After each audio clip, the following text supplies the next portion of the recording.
Have you ever heard a great promise?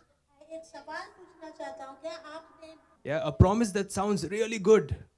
ऐसी प्रतिज्ञा जो सुनने में बहुत अच्छी लगती है And then you realized who was actually making that promise. और फिर आपको एहसास होता है कि कौन है वो जो ये प्रतिज्ञा कर रहा You know, है? like a friend who never texts you back, एक ऐसा मित्र जो कभी भी आपसे मुकरेगा नहीं, but he says, Bro, I'll message you tonight for sure.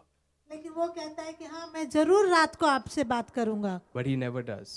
लेकिन वो नहीं करता। So the point I'm trying to make is अब मैं क्या आपको समझाना चाहता it हूँ, doesn't matter how good the promise sounds. इससे कोई फर्क नहीं पड़ता कि जो वायदा सुनने में कितना अच्छा लग रहा है। The real question is, can the person behind the promise actually deliver? और असली बात यह है कि जो प्रतीक वायदा करने वाला व्यक्ति है, क्या वो उसे पूरा करने में सक्षम है? Yeah, so the past few Sundays we've been learning that God is a God of promises. और पिछले कुछ रविवारों से हम सीख रहे हैं कि हमारा परमेश्वर वायदों को निभाने वाला परमेश्वर है। But today, as we go through Mark chapter 8, आज जैसे हम मरकुस की किताब में 8वें अध्याय में पढ़ेंगे, Jesus takes us behind the curtain यीशु मसीह हमें पर्दे के पीछे लेके जाता and है he shows us what kind of God is making these promises और वो हमें उस परमेश्वर को दिखाता है जो ये वायदे करता है and what kind of disciples he calls us to be. और कैसे चेला होने की अपेक्षा वो हमसे So, there रखता are है। two things we're going to learn today. One आज is, हम yes, आज हम दो चीजों को सीखेंगे। one is who is the God behind the promises, एक हम पहली बात हम यह सीखेंगे कि कौन है वो परमेश्वर कैसा है जो प्रतिज्ञा करता है and what it means to follow him.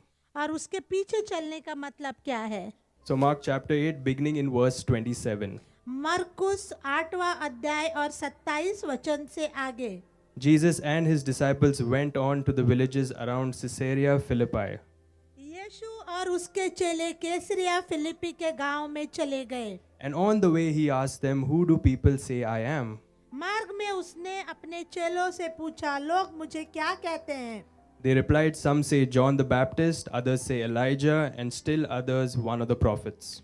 उन्होंने उत्तर दिया, यूहन्ना बपतिस्मा देने वाला, कोई एलिया और कोई भविष्यद्वक्ताओं में से एक भी कहते हैं। So, just to break down these three responses, और उसने उनसे परंतु फिर से पूछा, so John the Baptist was Jesus' cousin. यूहन्ना बपतिस्मा देने वाला उसका कजन था। He prepared the way for Jesus. उसने उसके लिए मार्ग बनाया। He was imprisoned for criticizing King Herod's unlawful marriage. हेरोदेस ने जो अनुचित रीति से जो ब्याह किया था उसके प्रति जो उसने कहा था बातें, उसके वजह से वो अंदर बंदीगृह में डाला गया था। Yeah, which eventually led to his death. और उसके बाद उसको मौत का सामना करना पड़ा। Now, John was such a famous and powerful figure that when Jesus began gaining this massive following, यूहन्ना बपतिस्मा देने वाले का नाम इतना फैल चुका था कि जब यीशु मसीह प्रचार करने लगे, King Herod actually believed that Jesus was John the Baptist risen from the dead. तो हेरोदेस को ऐसा लगा कि ये वही यूहन्ना बपतिस्मा देने वाला है जो फिर से मुर्दों में से उठ के आया है। That's how much impact John had. इतना प्रभाव उसने छोड़ा था। Now, some people thought that Jesus was Elijah. और कुछ लोगों को लगता था कि वो एलिया है। Now, Elijah was a very well-known Old Testament prophet. और एलिया पुराने नियम का बहुत जाना माना एक भविष्यद्वक्ता था। He was famous not so much for his teachings, but for how he left the earth. वो अपने प्रचार के कारण या अपने शिक्षाओं के कारण उतना नाम नहीं हुआ था, लेकिन वो कैसे पृथ्वी पर से उठाया गया उसकी वजह से वो बहुत नाम हुआ था। Second Kings teaches us that Elijah was caught up bodily into heaven. और दूसरा राजा में लिखा है कि वो ऐसा जीवित उठा लिया गया। Because of that, many people believe that Elijah would one day return on the great and terrible day. और उसकी वजह से कुछ लोग विश्वास करते थे कि अंत के दिनों में इलाइजा फिर से आएगा। So there was a lot of speculation that Jesus might actually be Elijah. और बहुत सारे अंदाजे लगाए गए कि एलिशा हो सकता है। Third, people were saying that Jesus is one of the prophets. और तीसरी बात लोग कहते थे कि भविष्यद्वक्ताओं में से एक है। So Moses, before he died, he said there will be a day where God will raise up amongst his people a person greater than me. मूसा ने मरने से पहले कहा था कि अपने लोगों के बीच में परमेश्वर एक व्यक्ति को खड़ा करेगा जो मुझसे महान होगा। So for thousands of years, God's people were looking for this prophet. और हजारों सालों से इस भविष्यद्वक्ता के लिए परमेश्वर के लोग इंतजार कर रहे थे। So these are the kind of responses going around. So what did people think of Jesus?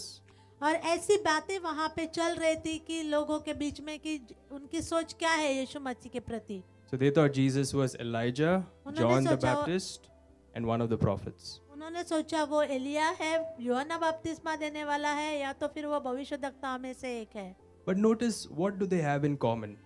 लेकिन आप गौर करो कि इन सब बातों में एक चीज जो समान है, Essentially, they are saying, Jesus, you're great, but you're not God. जो उनका कहना है कि यीशु के प्रति उनकी सोच है कि वो महान है लेकिन वो परमेश्वर नहीं है। These three beliefs about Jesus are all incredible. वो तीनों जो सोच है वो बहुत ही सोच से परे है। They held Jesus in high esteem. बहुत ऊंचे स्थान पर रखा गया है यीशु मसीह को। But what this allowed people to do is to admire Jesus while keeping him at arm's length. लेकिन इस बातों की वजह से वो लोग उसके प्रति देखते तो थे लेकिन वो एक दूरी बना के रखी हुई थी। Now, this is sort of a common posture in our time, right? और यही बातें हमारे समय में भी आज चल रही है। Like Jesus is a great moral teacher. I'm sure you've heard that before. यीशु मसीह एक बहुत बड़ा एक शिक्षक है, अच्छा उत्तम गुरु। But if we actually dig into that statement, लेकिन अगर आप सच में उसमें अगर गहराई में जाओगे, what people are really saying is that he is nothing more than a great human being. जो क्या लोग कहना चाहते हैं यहाँ पे कि वो सिर्फ एक महान व्यक्ति है और उससे बढ़कर कुछ भी नहीं।